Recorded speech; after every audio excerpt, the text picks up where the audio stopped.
Buenas tardes. En nombre del Grupo Editorial Planeta les agradecemos muchísimo su presencia en la presentación del libro Sixto Paz y los visitantes estelares. Ustedes ya lo conocen, pero Sixto Paz estudió en la Pontificia Universidad Católica Historia y Arqueología. Actualmente viaja por más de 20 países dictando conferencias y seminarios en los foros más importantes del mundo. Es autor de numerosas publicaciones y además es un referente internacional en el tema del fenómeno OVNI. Ante todo quisiera agradecer la oportunidad de estar acá delante de ustedes. Para mí es un honor estar junto a Sixto. Yo quisiera contarles de que yo soy oficial de la Fuerza Aérea en situación de retiro, soy comandante, pero en el año 99 se me ordenó crear, diseñar la Oficina de Investigación del Fenómeno Aéreo Anómalo para la Fuerza Aérea del Perú. Este trabajo se realizó durante 2 años, hasta 3, porque recién se inauguró en el 2002 la oficina. ¿Ya? En este tiempo de investigación, yo tuve que ver muchas cosas y encontrar razones para crear una oficina de este tipo en la Fuerza Aérea del Perú. Básicamente, lo que pasa es de que la Fuerza Aérea tiene la responsabilidad de la soberanía y la seguridad en el ámbito de su competencia, que es el espacio, ¿no? El cielo. Y los fenómenos aeroanómalos suceden en el cielo. Y este país le encarga la soberanía y la seguridad a sus Fuerzas Armadas. ¿Ya? Entonces, nada que vuele dentro de nuestro país puede hacerlo libremente, sin permiso o sin estar controlado. Y eso es lo que es soberanía. Y el tema de la seguridad es de que al ocurrir estos eventos, en el mismo ámbito donde se desarrollan las operaciones aéreas en general, que son los vuelos que transportan pasajeros, carga, inclusive los vuelos militares, pueden poner en peligro estas operaciones. Entonces, alguien tiene que responder por esa seguridad y por esa soberanía. En el Perú somos afortunados en el sentido de que la frecuencia de avistamientos es altísima, ¿ya? Y por lo tanto nuestro trabajo es arduo también desde la Oficina de Investigación. Lo que quiero dejar en claro es que a la Fuerza Aérea le interesa la seguridad y la soberanía, pero para estudiar qué cosas están haciendo o para qué vienen o quiénes son, la Fuerza Aérea pide el apoyo de varios profesionales, ¿ya? Ahora, como yo estoy en el retiro, ya no soy jefe de la oficina, sino soy el que preside esta comisión especial, ¿ya? En esta comisión hay matemáticos, ingenieros, astrónomos, hay filósofos, antropólogos, especialistas en varias actividades que podrían permitir una investigación a fondo de lo que es este fenómeno. En el camino de la investigación hemos conocido a muchas personas y hemos tenido que buscar referentes. Yo he tenido la suerte de conocer a Sixto Paz y debo decirles que para mí es uno de los principales referentes, porque no creo que haya nadie más que sepa tanto como él sobre este fenómeno. Para mí, por eso es un honor estar acá. También quiero felicitarlos a ustedes que se preocupan por este fenómeno, porque esto involucra a toda la humanidad, ¿ya? No solamente a los peruanos. En los procesos de investigación, lo primero que hace la Fuerza Aérea es, al recibir un reporte, es la correlación de planes de vuelo. O sea, si usted reporta algo que vio, por ejemplo, desde el Arcomar a las 8 de la noche del día de ayer, nosotros vamos a ir a los vuelos que estuvieron autorizados a esa hora, ¿ya? Pero el vuelo que usted vio de repente era rarísimo, era a baja altura, a poca velocidad y hacía evoluciones extrañas. Bueno, lo buscamos y de repente se trata de un helicóptero que estaba lanzando hombre rana en instrucción de la Marina de Guerra. Ahí se acabó el problema, porque ya sabemos quién es y no estaba poniendo en peligro a nadie porque estaba controlado. Pero si resulta que nosotros hacemos la correlación de planes de vuelo y no hay referencia a lo que ustedes vieron, ahí empieza el problema, ¿no? Se hace una investigación más exhaustiva, porque hay que reconocer que en el Perú también tenemos otros tipos de problemas, como es el narcotráfico, ¿no? Una aeronave que no está controlada puede estar haciendo cualquier cosa, pero los datos que nos da el testigo normalmente nos permitiría separar lo que es una aeronave normal de lo que es una actividad que no es normal. O sea, todavía no hemos inventado los aviones que hacen lo que los ovnis hacen, ¿no? Y entonces ahí empieza una investigación más profunda, donde ya la Fuerza Aérea agarra y dice: ¿sabes qué? No sé qué es, investiguen ustedes. Allí es donde tenemos que recurrir a la gente que sabe. Lo importante en este mundo de la investigación del fenómeno aéreo anómalo no es una persona que sabe mucho. El importante es una persona que sabe y lo utiliza como herramienta para comunicárselo a los demás. Eso es Sixto Paz. Una persona que sabe y que comunica, que nos está contando los procesos de su investigación, los resultados de su investigación y hasta dónde llega lo que él hace. Yo tuve la suerte de apenas me recibí, me fui a trabajar a la base de La Joya. Ya yo soy de la especialidad de defensa aérea y tengo calificaciones como radarista y como navegante o tripulante aéreo. Cuando llegamos a La Joya, 1980 más o menos, yo era un joven alférez, simpaticísimo además. Y no salíamos de la base, qué desperdicio, ¿no? Y la base queda a 70 kilómetros de la ciudad más cercana, que es Arequipa. Entonces, ya se imaginan, a los 21 años, no hay mucho que hacer en el desierto, salíamos a investigar, a pasear. El desierto es interesantísimo, ¿eh? Y sucedían cosas extrañas casi todos los días. Por ejemplo, en la base de La Joya había un fenómeno que creo que hasta ahora se da, que era la ciudad perdida, ¿ya? Se llamaba así porque en algunas noches aparecía una ciudad en el fondo del desierto, iluminada, pero no solamente con las luces normales de lo que serían las calles y las casas, sino con luces de vehículos que se movían dentro de estas calles. Pues, siendo una base aérea, lo primero que hicieron es enviar aeronaves a investigar de qué se trataba, ¿no? Pero las aeronaves se desplazaban 10 minutos y la ciudad seguía a la misma distancia que ellos la habían visto al salir de la pista, ¿no? Lo cual se tornaba en peligroso porque estaban desplazándose, y en 10 minutos, suponiendo que se desplaza a 4 millas por minuto, ya se había pasado 40 millas, que son 80 kilómetros, contra la cordillera. Entonces es peligroso, se abortaba esas misiones y regresaban, y la ciudad perdida siempre estaba a la misma distancia, cuando se acercaba y cuando retornaba, ¿ya? Tanto así, como les digo, no había mucho que hacer en el desierto. Parte del tour en la noche ir a ver a la ciudad perdida.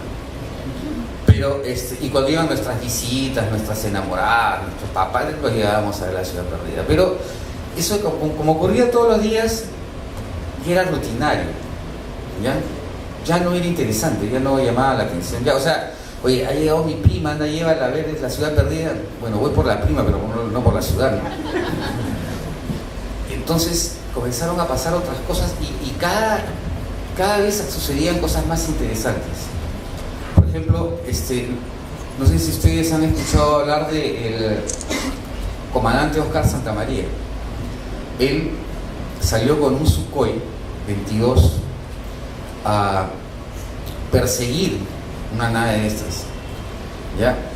Lo importante de este evento es que tuvo 2.000 testigos, entre ellos yo, porque sucedió entre las 7 y las 8 de la mañana, cuando estábamos formados para el parte. O sea, el parte es una de las actividades, la primera actividad del día en una unidad, ¿no?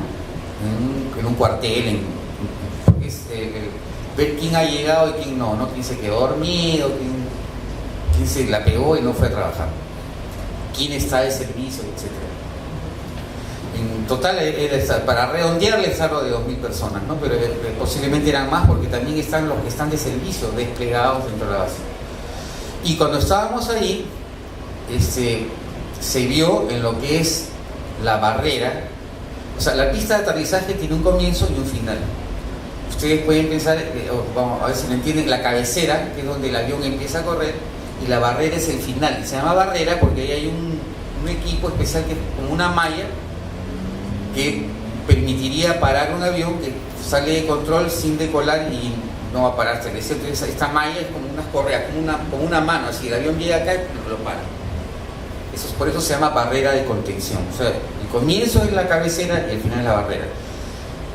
Sobre la barrera, que estaba a más o menos 3 kilómetros de donde nosotros estábamos, había lo que parecía un globo aerostático. En ese momento, en 1981, el Perú tenía una situación especial de seguridad. ¿Ya? Había y hay cosas pendientes todavía con el país vecino del sur. Entonces, en ese momento, nuestro presidente había adquirido equipo nuevo. ¿Ya? Este equipo nuevo vino además con asesores soviéticos. O sea, estábamos ahí en la base de La Joya, lleno de juguetes nuevos, todo funcionaba, todo perfecto, y aparece en medio de la base algo que nos podía estar espiando. En ese tiempo no existía la tecnología que tenemos hoy. ¿Ya? Entonces se pensaba que era un globo aerostático. Ahora podrían decir que es un dron, ¿no? O drone, ¿no? Pero no, eso podría ser un globo. Pero los globos también son una amenaza, porque llevan colgados sensores. Y estos sensores, aún en esos días, podían dar mucha información. Cualquier información de inteligencia sobre el enemigo es importante. Hasta qué cosa comió, y a qué hora fue al baño, todo eso es importante. ¿Ya? Entonces esos sensores no sabíamos, o sea, suponíamos que era eso y no sabíamos qué estaban haciendo. Así que se envió, no fue mi decisión, fue decisión del jefe de servicio, de enviar a este avión a que lo destruya. No sé si tú vas a contar, les cuento todo esto. Bueno, el avión salió, se puso en parámetros de tiro, pero cuando llegó al aparato, el aparato comenzó a evolucionar, o sea, a interactuar con el avión. Algo así como a jugar al gato y al ratón, ¿no? O sea, el avión se ponía en los parámetros para dispararle y cuando le disparaba, se iba.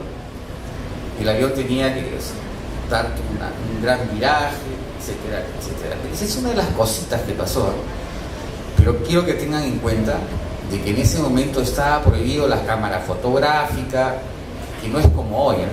Eran cámaras que funcionaban con rollo. El video, creo que en esa época lo más que había era el Betascan o el Betamax, yo lo había visto en revistas nomás.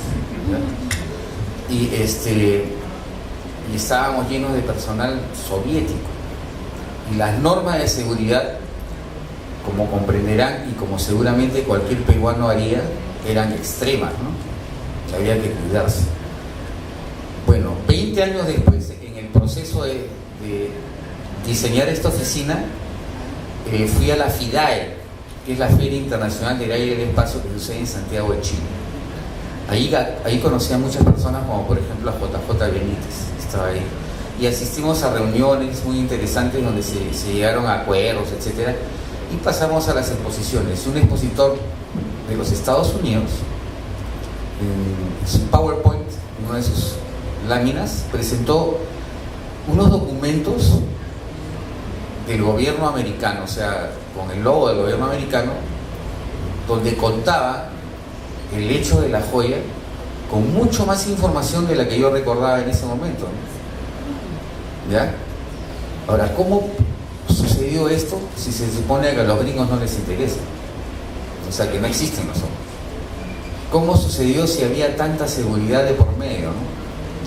Eso es algo que me ayudó para sustentar la necesidad de crear esta oficina, ¿no? O sea, este fenómeno es algo más, ¿ya?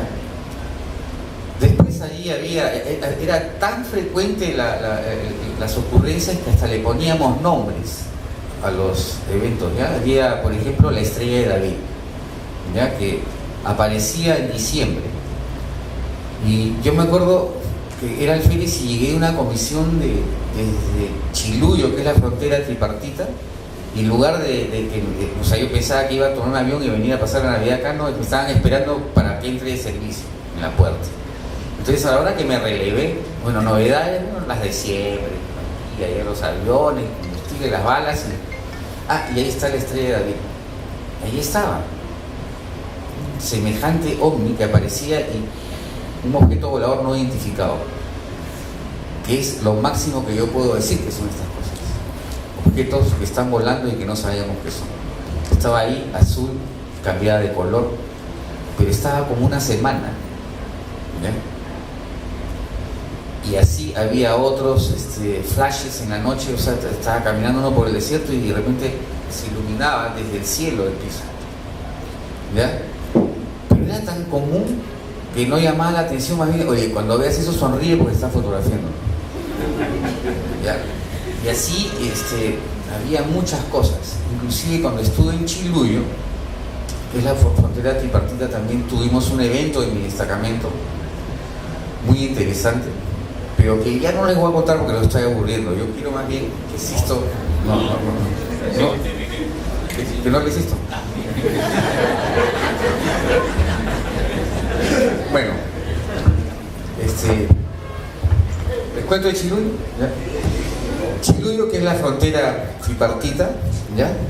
Perú, Chile, Bolivia, ¿ya? Ahí nuestro destacamento estaba a 4.840 y tantos metros sobre el nivel del mar, lo cual lo convertía en el puerto más alto del mundo, ¿ya? Este campamento estaba al pie de un cerro porque lo que nos interesaba a nosotros no era lo que pasaba en Perú, sino lo que pasaba en el otro lado. Y se llamaba el tripartita porque de ahí muy cerca está el hito, es un solo poste, ¿eh?, donde están los letreros de Chile, Perú y Bolivia. O sea, yo podía estar parado en el Perú mirando a Chile y escupir en Bolivia, o viceversa, ¿no?, sin moverme, ¿eh? Bueno, esto se lo cuento para acá, se dan una idea. Los domingos había una feria donde todos llevaban cosas para intercambiar. No había mucho dinero ahí por medio sin intercambio, ¿ya? Y para mi sorpresa, Perú era el país que más cosas ofrecía, ¿ya? Por ejemplo, había unos cerros de medicinas, ¿ya? Y la gente venían los bolivianos y decían, algo para la próstata. Entonces no había un doctor, sino un señor que decía, mira, en ese cerrito al costado ahí busca próstata. Y encontraban y se llevaban eso. También se vendía pieles, truchas, etcétera, ¿no? Bueno, en ese sitio, una noche, la temperatura normalmente está cerca a los 0 grados, 1 para arriba o 10 para abajo, y hay nieve y todo esto.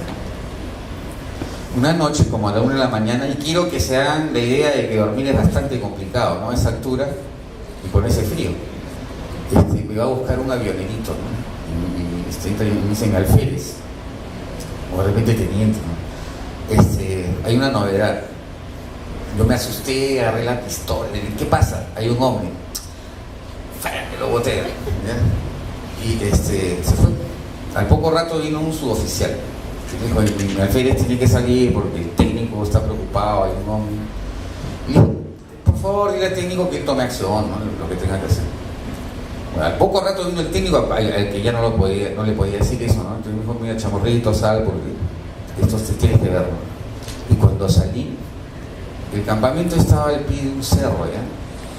Al costado del cerro había unas navezazas. Imagínense el Estadio Nacional como está hoy día, así que parece una taza, una bandeja, ya, 3 de esos, ¿ya?, que se desplazaba muy, muy lentamente hacia el cerro, pero alrededor de él había unas luces que le orbitaban, no una, sino posiblemente 5, ¿ya? Y ya se había activado el plan de defensa de base, que consistía en dispararle. ¿Ya? Entonces, bueno, ahí teníamos equipos muy interesantes, unas capacidades de fuego muy, muy impresionantes. Pero le dije que no, porque no me había hecho nada. Ya, aparte de levantarme esa hora, ¿no?, pero no me había hecho nada. Así que lo oímos y se demoró muchísimo semejante aparato en desplazarse y o sea, después, esto se lo comento porque después lo conversamos, nos invadió una sensación agradable, ¿no?, de verlo, y lejos de asustarnos, nos pareció bello. Y lo vimos meterse atrás del cerro, y cuando esperábamos que salga por el otro lado, nunca salió. ¿Ya? Eso después lo comenté en Argentina y estuve hablando con un estudioso canadiense, Labremont algo, es diseñador de lo que es la exopolítica. La exopolítica, ¿saben ustedes lo que es? Es la actitud que tendremos que tomar los terrícolas todos juntos ante la presencia de una posible visita de una cultura que no sea de este planeta. O sea, por ejemplo, tendríamos que saber cuáles son los derechos de un extraterrestre. Habría que saber si tiene derecho a matarnos, nosotros a matarlo a él. Habría que saber si es vegetal, animal. Habría que establecer todo un protocolo legal. Y este señor Labremont, y junto con otros varios, ya en el Perú hay gente que lo hace también, están diseñando estos protocolos. Lo que no me gusta es que los protocolos lo diseñan en otra parte, ¿no? Y para que los apliquemos nosotros, yo creo que nosotros podemos diseñar nuestros propios protocolos para eso, ¿no es cierto? Entonces Labremont me dijo, mira, investigamos, que les contaba del cerro, todo. El cerro era un apu, ¿ya? ¿Saben lo que es un apu? No es un cerro patrón. Y en medio del cerro había una piedra que era sagrada, una piedra bien grande, pero que nosotros, como les digo, yo, alférez, teniente, era más lo que yo pensaba como ignorante que lo que habría hecho el día de hoy, ¿no? Entonces esa piedra que era sagrada, le habíamos pintado un bull y lo usábamos para hacer tiro al blanco con nuestra artillería antiaérea, ¿ya? Y estar con muchísima gente. Ustedes no se imaginan la gente con la que he tenido la oportunidad de estar, pues compartiendo esta experiencia que empezó como jugando y se ha dado a conocer a nivel mundial, ya que a lo largo de estos 41 años, 10 veces hemos invitado a la prensa a encuentros programados con anticipación. Y digo hemos porque yo formo parte de un grupo de contacto. Esta no es la historia de Sixto Paz, es la historia de un colectivo de personas de la que yo soy solamente uno más. Y esto no es una secta. El grupo nuestro no cree en el tema de los ovnis. Esto es como cree que hay chinos en la China. O sea, esto es una realidad. O sea, si no hubiera vida tendría que haberla. Es una cuestión de lógica y sentido común. Es más, la Iglesia Católica el 13 de mayo del 2008 dio a conocer de que el Vaticano acepta la vida extraterrestre y que es tan lícito para un católico creer en Dios como creer en los extraterrestres. Y lo dijo justamente José Gabriel Funes, la máxima autoridad astronómica del Vaticano, un jesuita de origen argentino, ahora está de moda ser jesuita y argentino, ¿no?, que declaró al diario Observatorio Romano, al diario Vaticano, pues realmente esto que ya es la posición actual de la Iglesia Católica frente al tema OVNI. Estamos en una época revolucionaria. Han pasado 41 años y es impresionante todo lo que se sabe. O sea, la diferencia de hace 41 años atrás a este momento es impresionante. El año pasado fui invitado por senadores del Congreso de los Estados Unidos a Washington a hablarles de este tema. Cómo cambian los tiempos, ¿no? Pues el año pasado, la 10ª vez que se convocó a la prensa, ya no fue en el desierto de Chilca o en un bosque en las montañas de New Jersey o de pronto en el Parque Nacional Los Cipreses en Chile o de pronto en la laguna de Guatavita o en la laguna de Tota en Boyacá, donde hemos visto aparecer las naves o salir las naves del interior de las lagunas y todo con cantidad de testigos. No, en un parque, o sea, una zona pública, a plena luz del día, como son las pirámides de Teotihuacán. Ustedes saben que es un lugar arqueológico, ¿no? Pirámides, están cerca de la Ciudad de México, la ciudad más poblada del planeta Tierra. Pues invitamos a los periodistas de Televisión de México para que nos acompañaran a un encuentro programado previa cita, y a plena luz del día, de 10:30 de la mañana a 5:30 de la tarde, a pleno sol, los periodistas fueron testigos junto con 55 personas que estábamos allí en el plan de meditación, gente de los grupos de contacto nuestros, y miles de turistas que estaban ahí. Todos vieron aparecer lo que ustedes van a ver a continuación. Ahora sí, pasamos a la semana.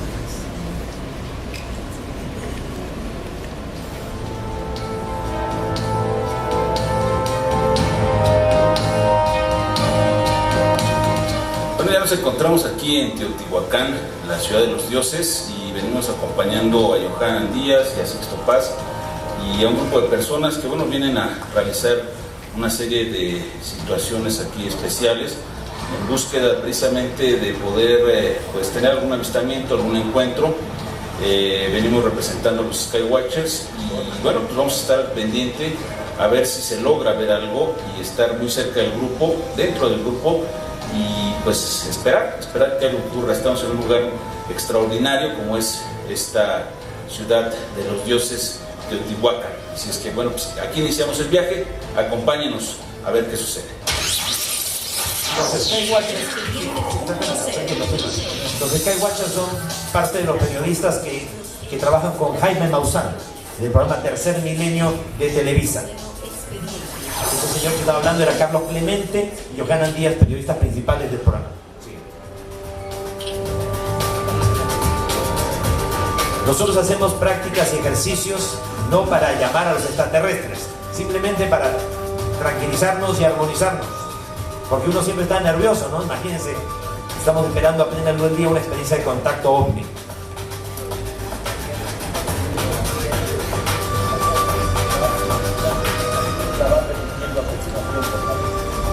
Dios te salve, Madre Tierra. Imagínense haber invitado a la prensa 9 veces antes. Hay un adagio popular que dice que ella fama y échate a la cama. ¿Para qué arriesgarse a una nueva invitación? Y si no aparecen, ahora no es que seamos fanáticos. Ahora y en la hora de Lo que pasa es que sabemos que realmente esto es real. Amigos, un gusto saludarlos. Pues a mi espalda se encuentra ya este grupo que ha acompañado a Sixto Paz aquí a la zona arqueológica de Teotihuacán, donde ellos pues ya comenzaron con estos ejercicios para armonizarse ellos. Y pues bien, están muy tranquilos, muy relajados, apenas vamos llegando, así que la invitación para que se quede durante los próximos minutos aquí en este reporte especial, porque le vamos a dar puntual seguimiento a cada una de las cosas que él ha venido planteándonos, y desde luego que él afirma, Sixto Paz, de que estos son enseñanzas de los seres extraterrestres. Así que vamos a estar muy al pendiente y le vamos a informar.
un objeto, aquí en el grupo que estábamos con Sixto Paz, ¿ves? Vimos un objeto aquí arriba en el cielo, voy a señalar. Bueno, ahí está la pirámide del Sol, pero aquí arriba en esta zona había un objeto como si fuera un boomerang. Ándale. Algunas personas que tomaron, inclusive Clemente, que grabaste ese objeto, se ve un objeto pues muy interesante porque parece que tiene como vida. bueno, a mí me da ese aspecto, como si fuera algo, como ver a algún animal marino, pero verlo en el cielo. Eso es lo que a mí me parece que es algo así. Lo puedes asociar con algo así, ¿no? Ajá, podría ser algo muy raro, ¿no? Que no es de este mundo, porque yo nunca había visto algo así. Mira, Carlos, mira, ahí está. O sea, más o menos la nube está, la segunda línea hacia la izquierda. Ahí está. Ah, sí, ya. San Francisco Paz desde Teotihuacán. Estamos aquí en una salida que organizara Carlos Clemente y Yohanan Díaz como parte de la preparación para el congreso que tenemos pues allí en el Centro Médico Siglo XXI. Estamos todos testigos, aquí ustedes pueden ver la cantidad de personas que están siendo testigas de la aparición realmente de un ovni. Hoy estamos hablando 10 para las 4 de la tarde, y ya se habían visto también más temprano otros. Primero 2, luego 1, ya y han estado haciendo una serie de movimientos. La gente ha tenido la oportunidad de presenciarlos tanto con las cámaras fotográficas como también con los prismáticos. Eso demuestra simplemente que México es tierra caliente para el tema OVNI, y no es que aparezcan solamente porque esté presente tal o cual persona, simplemente ellos siempre están presentes, y lo único que falta es que nosotros los predispongamos para poderlos ver.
Y ocurrieron algunos eventos muy extraños, aparecieron los objetos voladores no identificados.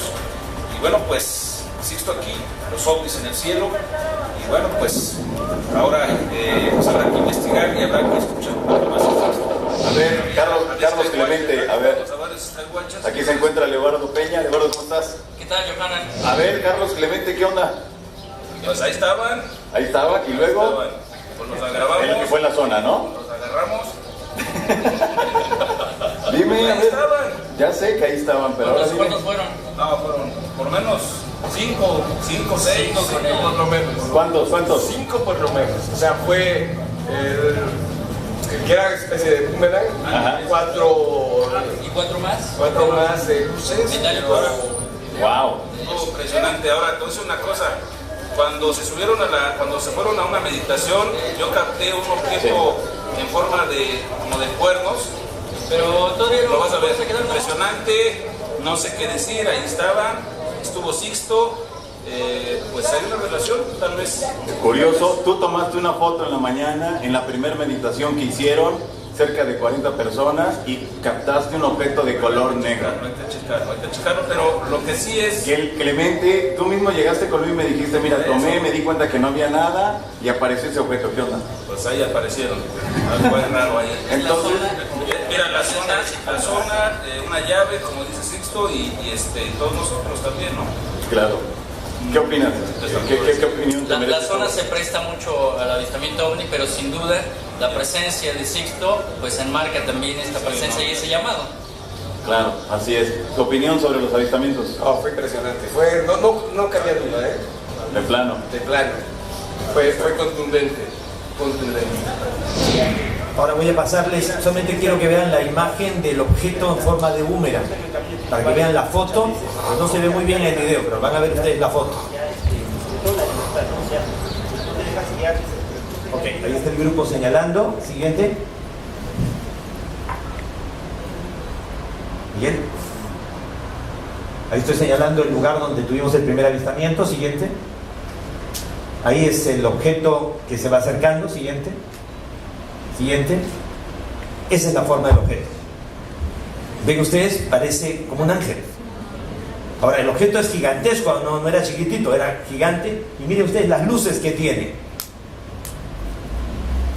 Son 167 formas diferentes de objetos que están llegando a la Tierra. Son alrededor de 60 razas distintas de seres extraterrestres.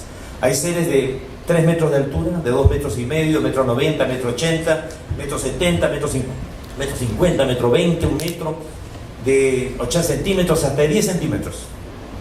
Chiquititos. Ya saben de dónde vienen las leyendas, los mitos, los duendes, los gnomos.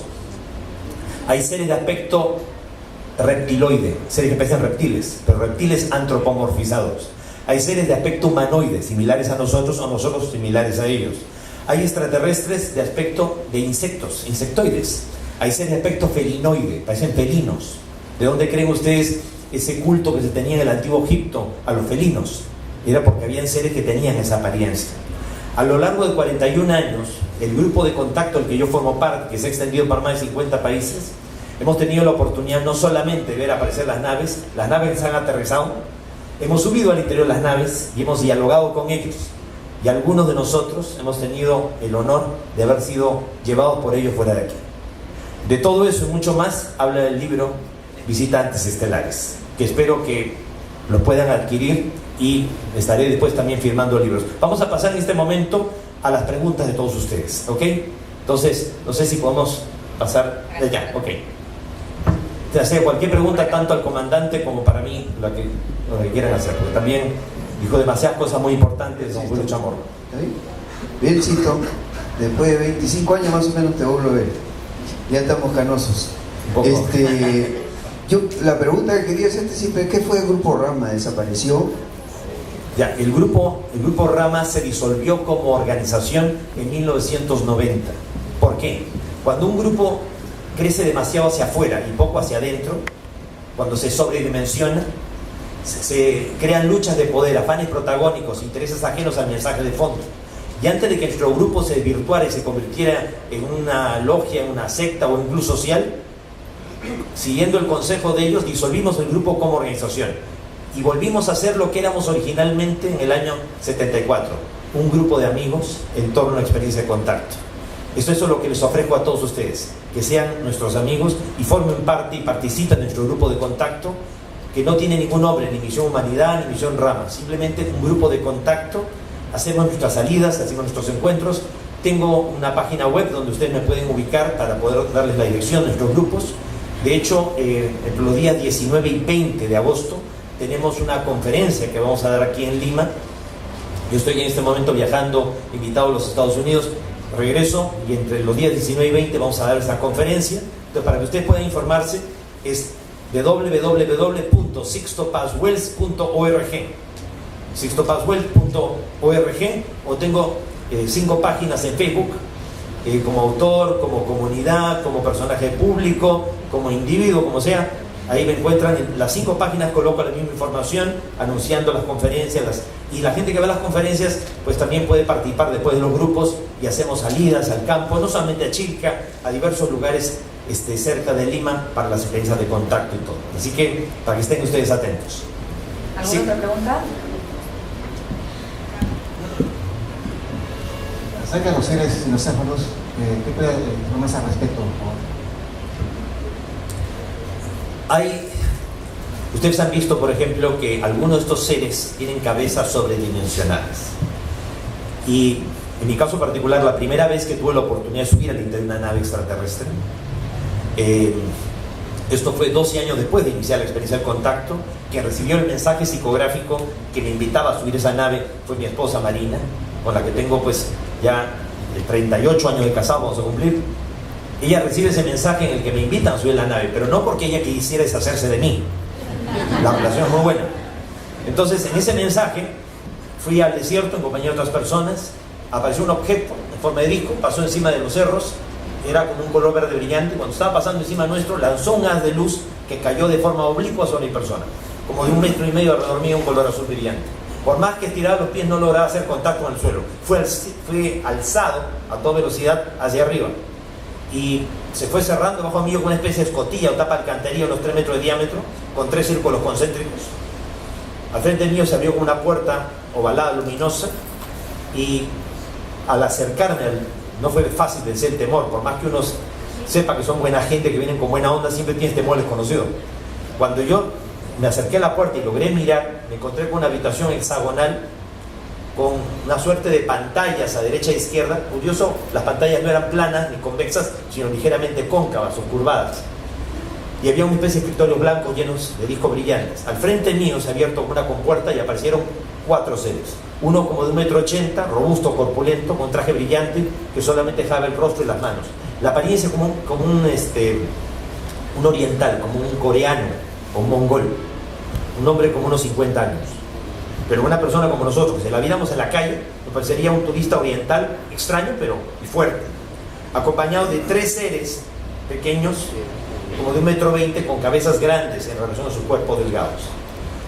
Tenían trajes brillantes idénticos a este otro ser, solo que su rostro era blanco como la leche, o sea, no era gris, era blanco. Sus ojos oscuros ocupando la tercera parte del rostro, las narices eran solamente 2 orificios y el labio superior cubría el inferior de tal manera que parecía que no tenían boca. Los brazos muy largos, sobre todo los dedos que llegaban casi a la altura de las rodillas. Uno de estos seres se acercó hacia mí y sentí que no tenían vida como la nuestra, que era como algún tipo de androide o de robot. Y vino trayendo como una especie de caja metálica, eran unas planchas de metal llenas de ideogramas, de símbolos. Y entonces el otro ser, el normal por así decirlo, que también se acercó, me dijo: mira, esta es parte de la historia de tu mundo. Y me lo dijo hablando. En otras comunicaciones, en otros contactos que hemos tenido a lo largo de estos años, la nave aterrizó y vimos bajar seres que decían venir de un planeta llamado Apu, de la estrella Alfa Centauro, a solo 4.2 años luz de distancia. Ellos decían que venían de un planeta a solo 4.2 años luz de distancia alrededor de la estrella Alfa Centauro. En el mes de octubre del año 2012, la NASA descubrió un exoplaneta que gira en torno a la estrella Alfa Centauro a solo 4.2 años de distancia, que es gemelo a la Tierra. Pero recién en el 2012, a solo lo dijeron en el año 74. Esos seres decían venir de Apu y miden como 2,5 metros de estatura, parecen nórdicos. Pero volviendo a este ser de apariencia oriental, él me dijo que en esas planchas estaba parte de la historia de nuestro planeta, la historia de quiénes somos, de dónde venimos y hacia dónde vamos. Que el ser humano es el resultado de más de un experimento genético extraterrestre, pero no rata de laboratorio, sino algo así como bebés de probeta. Somos siembra de vida extraterrestre. Que a lo largo de nuestra historia ha habido hibridación y mestizaje, naufragios estelares, colonizaje extraterrestre y hasta deportación de extraterrestres a nuestro mundo. Y que si no tomamos en cuenta el eslabón extraterrestre, la historia de la humanidad no tiene ni pie ni cabeza. Hay extraterrestres que no son androides, que tienen esa apariencia o son similares, pero lo que yo vi pues era en este caso un tipo de androide, una especie de robot biológico. ¿Alguna otra pregunta? Es la última, ya tenemos. Ya. Señor Sixto, buenas tardes, señor Chamorro, ¿cómo está? Una pregunta concreta nada más, ¿cómo es que llega a concretar ese contacto? O sea, ¿cómo es que ellos...? Ustedes van a encontrar a lo largo del libro que se repite toda una rutina de trabajo de las experiencias de contacto. Antes de iniciar nosotros en contacto extraterrestre, veníamos practicando Hatha Yoga y Mantra Yoga meditación, técnicas de respiración, relajación, concentración y meditación. A través de esas técnicas, lo que uno hace es predisponer la experiencia del contacto. O sea, para tener la experiencia, primero tienes que saber que eso existe, que se puede lograr y hay que creer poder realizarlo, para lo cual tienes que predisponerlo. La predisposición es esas técnicas, esas prácticas que aparecen relatadas en el libro, y mayormente pues si tú consigues un grupo de personas haga esas respiraciones lentas y profundas, se relajen juntos, se concentren juntos con la intención de recibir un mensaje extraterrestre, se puede dar el fenómeno de la psicografía o escritura automática. ¿Cuál es la diferencia con el espiritismo? En el espiritismo, la persona está en estado de trance o semitrance y supuestamente es una persona desencarnada la que se está comunicando contigo. Aquí son seres vivos y tú estás consciente en el momento de estar recibiendo el mensaje. Nadie te obliga a recibir el mensaje. Si tú no quieres recibir el mensaje, te bloqueas y no hay posibilidad alguna de que canalices o recibas nada. Ahora, para que un mensaje sea real, no solamente tiene que ser coherente y lógico, tiene que ser positivo y ofrecer alternativas en cuanto al mensaje que transmite. Tiene que ser un mensaje atemporal, lo lees ahora, lo lees mañana, siempre te dice algo nuevo. El mensaje tiene que ser, pues, no debe contradecirse, ¿ya? O ir en contra de cosas que han dicho anteriormente. Pero sobre todo verdadero mensaje se puede corroborar. Cuando nosotros recibimos la primera comunicación, el 22 de enero del año 74, con mi madre y mi hermano, pues no creímos que esto fuera real. Yo sobre todo fui el más escéptico, pensando que era mi imaginación. Al día siguiente, mi madre y mi hermana avisaron a otras personas, éramos como 20 personas, repetimos el experimento y pedimos una prueba. Entonces nos dijo que fuéramos a 60 kilómetros al sur de Lima, a un lugar en el desierto que se llama Chilca, porque el 7 de febrero del año 74, a las 9 de la noche, veríamos aparecer la nave. Y sería la confirmación de que el contacto era real. Fuimos al lugar desde un día antes para no confundirnos con cualquier fenómeno aéreo. Y el día de la cita, a la hora indicada, se iluminó el desierto y salió el objeto y se colocó encima de nosotros a una altura de unos 80 metros. Si no hubieran aparecido, nunca se hubiera dado esta reunión. ¿Cuántas cosas no hubieran ocurrido? Ahora, a lo largo de estos 41 años, 10 veces he invitado a la prensa, y no solamente a la prensa. La doctora Ana María Polo, la juez del programa Caso Cerrado de Miami, que es abogado y juez, vino con nosotros en el 2009 y estuvo en el mes de marzo del 2009 en el desierto de Chilca. El video está colgado en YouTube. Aparece ella diciendo: fue innegable, todo lo vimos. Están las fotografías tomadas por el Diario El Comercio, una página completa del Diario El Comercio, porque los periodistas también estuvieron presentes ahí y lo vieron. Aparte de eso, en uno de los encuentros que tuvimos, un psiquiatra, el doctor Mario Duzuel, asesor del CEPA, la Comisión de Investigación de Fenómenos Anómalos de la Fuerza Aérea Chilena, o sea, la versión chilena de la comisión que dirige justamente el comandante don Julio Chamorro. Este psiquiatra se enteró de que íbamos a tener una experiencia de contacto extraterrestre en la isla de Pascua, uno de los lugares más enigmáticos del planeta Tierra. Es una isla pequeñita, 163,5 kilómetros cuadrados, ¿ya? Donde hay 887 estatuas que pesan entre 75 y 85 toneladas. Ni en toda la Polinesia hay tantos monumentos arqueológicos como en esa pequeña islita que está en medio del mar. Pues ahí está toda la leyenda del Tangata Manu, del hombre pájaro, ¿cierto? Bueno, íbamos a tener un contacto ahí. El psiquiatra se enteró y se comunicó conmigo y me preguntó: don Sixto, me he enterado que ustedes van a tener un encuentro ahí en esta isla que es territorio de Chile, la quinta región de Chile. ¿Puedo asistir? ¿Puedo acompañarlos? Mire, doctor Mario Duzuel, mucha gente que ha escuchado mis experiencias de contacto dice que Sixto Paz necesita un psiquiatra y urgente. Entonces, ¿qué mejor que usted se ofrezca voluntariamente a acompañarme? Entonces, vino con nosotros y desde el primer día nos pusimos a meditar con él, y a cada lugar donde íbamos hacíamos prácticas, meditaciones. Él, al vernos hacer las meditaciones, las prácticas, debe haber pensado: están peor de lo que yo imaginaba. Pues delante de él recibí el mensaje psicográfico que decía a qué hora, qué día y en qué lugar de la isla iban a aparecer los objetos. Al pie del volcán Poique, al lado del Ajo Tongariro. El día anterior al avistamiento nos fuimos con el doctor Mario Duzuel, con el psiquiatra, y estuvimos con los militares del aeropuerto Mataveri y la población de Jangaroa, y les contamos del avistamiento que íbamos a tener al día siguiente a tal hora y en tal lugar. Y ellos dijeron que iban a estar atentos en el radar y todo. Fuimos con el psiquiatra, éramos 25 personas, aparecieron los objetos haciendo evoluciones. Esto está grabado en video, lo van a encontrar ustedes en YouTube. Pues resulta ser que cuando regresamos al día siguiente al aeropuerto, los militares delante del psiquiatra salieron de la torre control y me estrecharon la mano y me dijeron: don Sixto Paz, lo tenemos grabado, lo captamos en el radar, lo vimos a simple vista, fue espectacular, lo felicitamos. El psiquiatra dijo: ahora ya no puedo argumentar que fue histeria colectiva ni alucinación. Hoy día el doctor Mario Duzuel sigue siendo miembro de la Comisión de Investigación de la Fuerza Aérea Chilena, y en su casa se reúne un grupo de contacto y medita todos los días.